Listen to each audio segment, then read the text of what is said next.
Earlier today, Algerian soldiers stormed a multinational gas facility in Amenas in Algeria's eastern desert. Their aim was to free hundreds of hostages taken on Wednesday by Islamist militants, apparently aggrieved by the escalating French intervention against their comrades in neighbouring Mali. Reports emerging from Algeria are sketchy, but it seems certain that many hostages have died, among them several foreign nationals.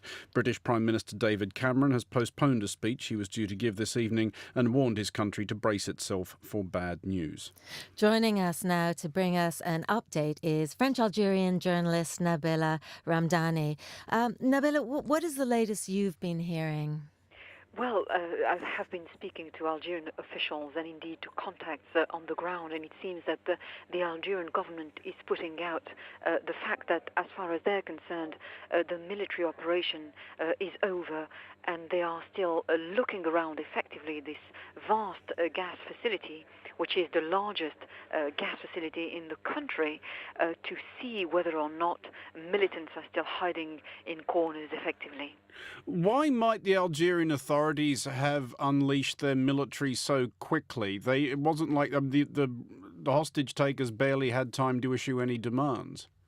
Well, that's right. The Algerian approach to deal with this crisis was very robust indeed, and it made it clear that negotiations with those terrorists effectively was not an option, because on a practical level, we are dealing with the biggest gas installation in Algeria, worth a significant proportion of the GDP, so it is hugely important to the Algerian economy, and there was no possibility for the Algerian government to let this facility become overrun by Al-Qaeda, and there were fears that it would be destroyed, and clearly the government wanted to send a message over about terrorism.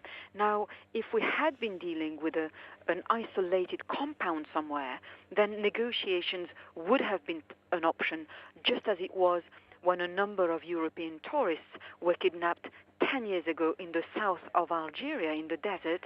There were around 35 of them, and it took 6 months to free them all. And I think what we also have to bear in mind is the fact that the country has had huge internal turmoil dating back to the 1950s, almost on a constant basis.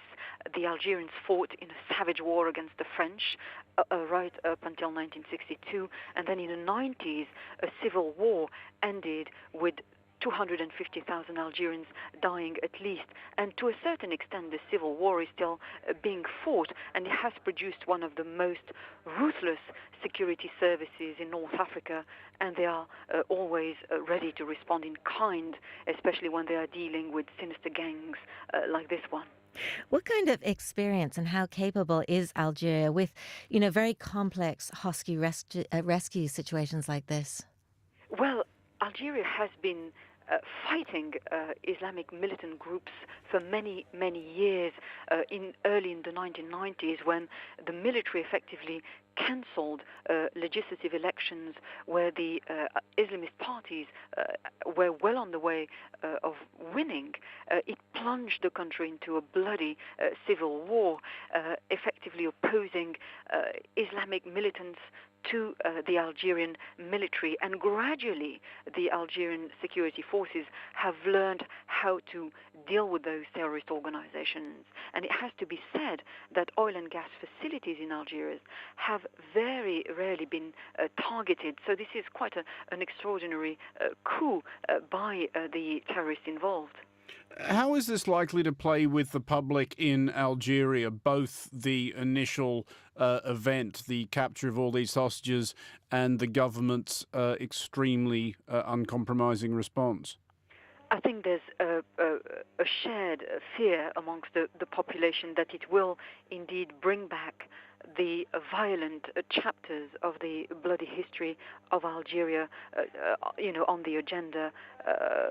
Sadly, and the Algerian population has been quite upset by the fact that the government has not been communicating much on how it was dealing with the situation, and they would have liked to be more au fait, as it were, so as to be prepared, about what to expect next, as they are pretty much convinced that this kind of sinister small-scale operations involving attacks against Western interests and indeed Western lives are likely to be carried out even more, and especially on Algerian soil.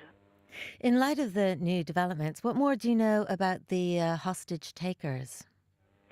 Well, they claim they belong to a rather new, if I may put it that way, terrorist organization founded by a very well-known, however, figure in the Algerian Islamic militancy.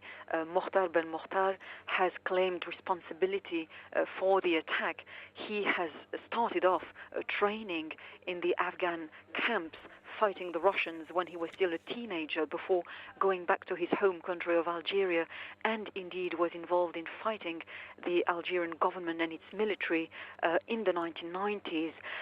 He was eventually driven out of the country with his men in early 2000, and he relocated in northern Mali. From there, he was able to carry out similar attacks against Western lives and Western interests, and he has been condemned several times by courts in Algeria for his deeds and indeed for attacks against security forces in Algeria in absentia. So he's a very prominent figure in the Islamic militancy, not only in North Africa, but indeed in West Africa.